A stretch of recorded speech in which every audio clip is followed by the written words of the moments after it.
Welcome to my channel. இன்றைக்கி நம்ம என்ன படிக்க போகிறோம்னா சிட்டிசன்ஷிப் பற்றி. இது வந்து பார்ட் 2 ஆஃப் இந்தியன் கான்ஸ்டியூஷன். இதில் வந்து ஆர்டிக்கல் 5 to 11 வரைக்கும் இருக்கும். ஓகே, ஸோ இதில் வந்து நம்ம எல்லா ஆர்டிக்கிளுமே செப்ரேட்டாக பார்க்க போகிறது இல்லை. ஏன்னா இது வந்து புக்ஸில் கூட அந்த அளவுக்கு இம்பார்ட்டன்ஸ் கொடுக்க மாட்டாங்க. ஸோ இதில் ஜஸ்ட் வந்து சிட்டிசன்ஷிப்னால் என்னது, யாரை வந்து ஒரு சிட்டிசன், சிங்கிள் சிட்டிசன்னா என்ன, அப்புறம் எப்படி வந்து சிட்டிசன்ஷிப்பை அக்வயர் பண்ண முடியும், அதெல்லாம் நம்ம பார்க்கலாம். சிட்டிசன் இப்போது நம்ம எல்லாருமே ஒரு சிட்டிசன் தான், இந்தியன் சிட்டிசன் தான். ஸோ நம்ம வந்து எங்கேனாலுமே போகலாம், நமக்கு எங்கே பிடிச்சிருக்கோ அங்கே போகலாம், போயிட்டு வரலாம். ஸோ அந்த மாதிரி திங்ஸ் நமக்கு நிறைய ஃப்ரீடம் இருக்குது. As a citizen all legal things நம்ம வந்து பண்ணலாம். அன்லெஸ் சம்திங் அது வந்து யாருக்கும் ஹார்ம்ஃபுல்லாக இருக்கிற வரைக்கும் we have all the freedom.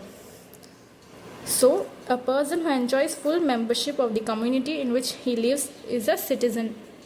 Okay, so நம்ம வந்து இந்தியன் சிட்டிசன் தான். ஸோ நம்ம வந்து என்னன்னாலும் பண்ணலாம், எக்ஸப்ட் தெஃப்ட், ராபரி அந்த மாதிரிலாம் பண்ணாமல் good things we can do. So India வந்து ஒரு சிங்கிள் சிட்டிசன். இப்போ நம்ம வந்து நம்ம தமிழ்நாட்டில் இருக்கறனால தமிழ்நாடு சிட்டிசன் அப்படின்னு நம்ம சொல்ல முடியாது. ஸோ இப்போ வந்து மகாராஷ்டிராவில் இருக்காங்கன்னா அவங்க மகாராஷ்டிரா சிட்டிசன் அப்படின்னு சொல்ல முடியாது. ஸோ இதில் வந்து no state citizenship, it is a single citizen. Okay, Jammu Kashmir இப்போ வந்து அது வந்து யூடின்னு செப்பரேட் ஆகிருக்கு. பட் எப்போ அது வந்து ஸ்டேட்டாக இருக்கும் போது ஒரு ஸ்பெஷல் ஸ்டேட்டஸ் இருந்துச்சு. அந்த டைமில் வந்து என்ன ஆச்சுன்னா, அந்த டைமில் அவங்களுக்கு வந்து டபுள் சிட்டிசன்ஷிப் இருந்துச்சு, டியூவல் சிட்டிசன்ஷிப். ஒன்று வந்து இந்தியாவுக்கு, இன்னொன்று வந்து இன்னொரு ஸ்டேட்டுக்கு. பட் இப்போ அந்த மாதிரி அப்படி கிடையாது, இப்போ சேஞ்ச் ஆயிடுச்சு. இப்போ வந்து Jammu Kashmir also they are single citizen only, ஒரு ஸ்டேட் சிட்டிசன்ஸ் அப்படின்னு கிடையாது. ஓகே, ஒரு சிட்டிசன்ஷிப்பை எப்படி அக்வயர் பண்ணலாம் அப்படின்னு பார்க்கலாம். ஃபஸ்ட்டு வந்து பை பர்த். நீங்கள் வந்து இந்தியாவில் பார்ன் ஆகிருக்கீங்கன்னா அப்படின்னாலே ஆட்டோமேட்டிக்கலாக நீங்கள் வந்து ரீசெண்ட் அப்படின்னா லைக் ஃபார் எக்ஸாம்பிள் 26 Jan 1950 வரைக்கும் இல்லைருந்து 10 December 1992 வர உங்களோட பர்த் வந்து வேறு கண்ட்ரியில் நீங்கள் பார்ன் ஆகிருக்கீங்க. பட் உங்கள் ஃபாதர் வந்து Indian, then you will be a Indian only. Next வந்து பை ரெஜிஸ்ட்ரேஷன், இந்த கவர்மெண்ட் டாக்குமெண்ட்ஸ் எல்லாமே ரெஜிஸ்டர் பண்ணி நீங்கள் வந்து by registration. By naturalisation means for example நீங்கள் வந்து இந்தியாவில் ரொம்ப நாளாக இருக்கீங்க அண்ட் நீங்கள் வந்து நிறைய கான்ட்ரிபியூட் பண்ணியிருக்கீங்க. ஃபார் எக்ஸாம்பிள் ஒலிம்பிக்ஸில் மெடல், இல்லை ஸ்விம்மிங்கில், இல்லைனா ஏதாச்சும் ஒரு நல்ல ஃபீல்டில் நீங்கள் வந்து ஏதாவது கான்ட்ரிபியூட் பண்ணியிருக்கீங்க தான் அது வந்து நேச்சுரலைசேஷனில் சிட்டிசன்ஷிப் உங்களுக்கு கிராண்ட் பண்ணுவாங்க கவர்மெண்ட். நெக்ஸ்ட் வந்து by incorporation of territory. So corporation of territory அப்படின்னா ஃபார் எக்ஸாம்பிள் லைக் நீங்கள் வந்து ஒரு எக்ஸாம்பிளுக்கு நீங்கள் வந்து பூட்டான் அப்படின்னா, இஃப் இந்தியா வந்து பூட்டானை வந்து கேப்சர் பண்ணிட்டுனா, so by incorporation of territory Bhutan people வந்து இந்தியன் சிட்டிசன்ஷிப்பாக மாறிடுவாங்க. ஸோ பை பர்த் ஒன்று, பை டெசன்ட் ஒன்று, பை ரெஜிஸ்ட்ரேஷன் ஒன்று, by naturalisation, by incorporation of territory. Next thing வந்து நான் வந்து by birth and by registration நான் வந்து ஒரு Indian citizen. So by birth I am already an Indian citizen and by registration also because birth time registration பண்ணுவாங்க.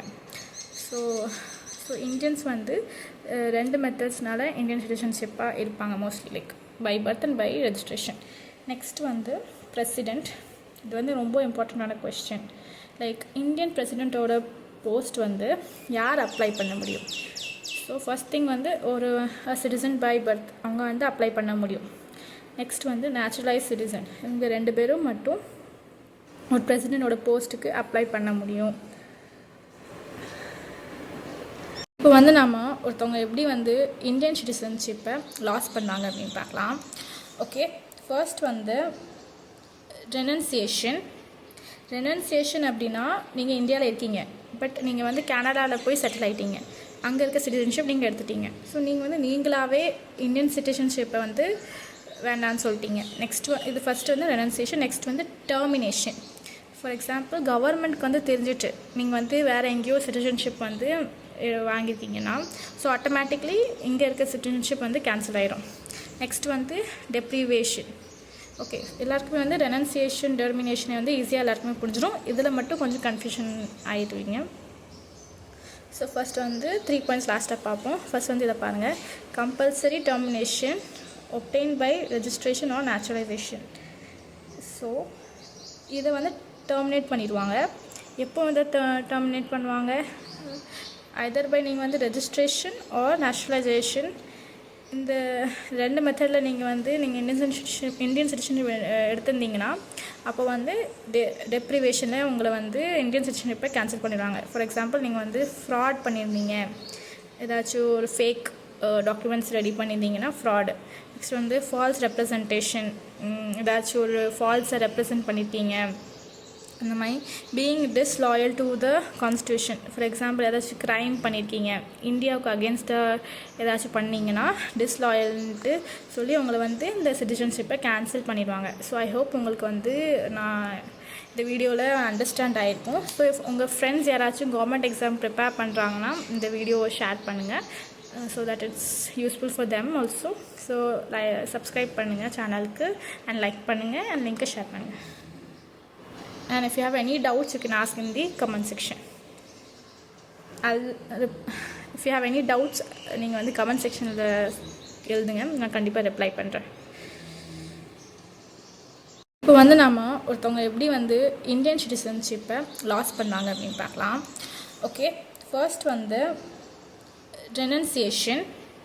Renunciation அப்படின்னா நீங்கள் இந்தியாவில் இருக்கீங்க, பட் நீங்கள் வந்து கனடாவில் போய் செட்டில் ஆகிட்டீங்க, அங்கே இருக்க சிட்டிசன்ஷிப் நீங்கள் எடுத்துட்டீங்க. ஸோ நீங்கள் வந்து நீங்களாகவே இந்தியன் சிட்டிசன்ஷிப்பை வந்து வேண்டான்னு சொல்லிட்டீங்க.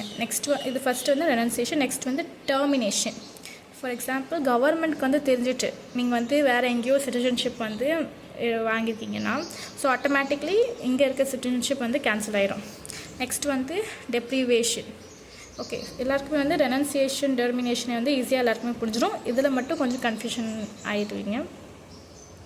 ஸோ ஃபஸ்ட் வந்து 3 பாயிண்ட்ஸ் லாஸ்ட்டாக பார்ப்போம். ஃபஸ்ட் வந்து இதை பாருங்கள். Compulsory termination obtained by registration or naturalization. So இதை வந்து டெர்மினேட் பண்ணிடுவாங்க. எப்போ வந்து டெர்மினேட் பண்ணுவாங்க? ஐதர் பை நீங்கள் வந்து registration R nationalisation.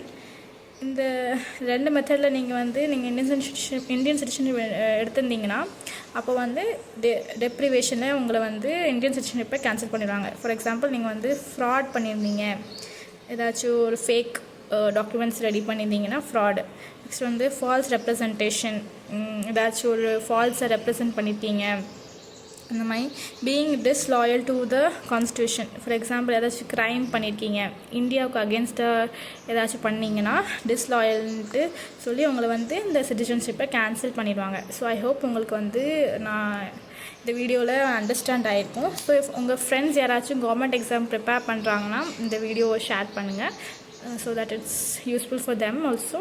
So subscribe பண்ணுங்கள் சேனலுக்கு அண்ட் லைக் பண்ணுங்கள் அண்ட் லிங்க்கை ஷேர் பண்ணுங்கள்.